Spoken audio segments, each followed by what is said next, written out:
বেসরকারি খাতের বৃহত্তম ইসলামী ব্যাংকের পরিচালনা পর্ষদ ভেঙে দেওয়ার সিদ্ধান্ত নিয়েছে বাংলাদেশ ব্যাংক। ব্যাংকটির বেশিরভাগ শেয়ার এস আলম গ্রুপের হাতে থাকায় আপাতত ব্যাংকটিতে স্বতন্ত্র পরিচালক দিয়ে বোর্ড পুনর্গঠন করা হবে। বুধবার বাংলাদেশ ব্যাংকের governor doctor Ahsan H Mansur এসব কথা বলেন। গভর্নর বলেন, এস আলমের স্বার্থ সংশ্লিষ্ট সব শেয়ার সরকারের দায়িত্বে নেওয়া হবে। এস আলম যদি সব দায় পরিশোধ করে তবে তাদের শেয়ার ছেড়ে দেওয়া হবে, না হলে সমন্বয় করা হবে।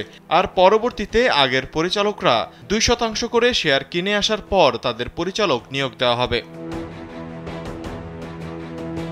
কেন্দ্রীয় ব্যাংকের সূত্র বলছে, নামে বেনামে ইসলামী ব্যাংকের প্রায় 82% শেয়ারই এস আলম গ্রুপের দখলে।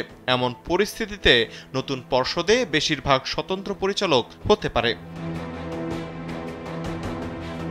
ইসলামী ব্যাংকে এস আলম গ্রুপ কেবল ঋণ জালিয়াতি বা নিয়োগ পদোন্নতির অনিয়ম করেছে তেমন না। ব্যাংক কোম্পানি আইন অনুযায়ী কোনো একটি ব্যাংকে একক ব্যক্তি, পরিবার বা গোষ্ঠী সর্বোচ্চ 10% শেয়ারের মালিকানা নিতে পারে। ইসলামী ব্যাংক দখলের পর নামে বেনামে 24 প্রতিষ্ঠানের অনুকূলে 131,89,12,165টি শেয়ারের মালিকানা নিয়েছে এস আলম গ্রুপ, যা ব্যাংকটির মোট শেয়ারের 81.92%।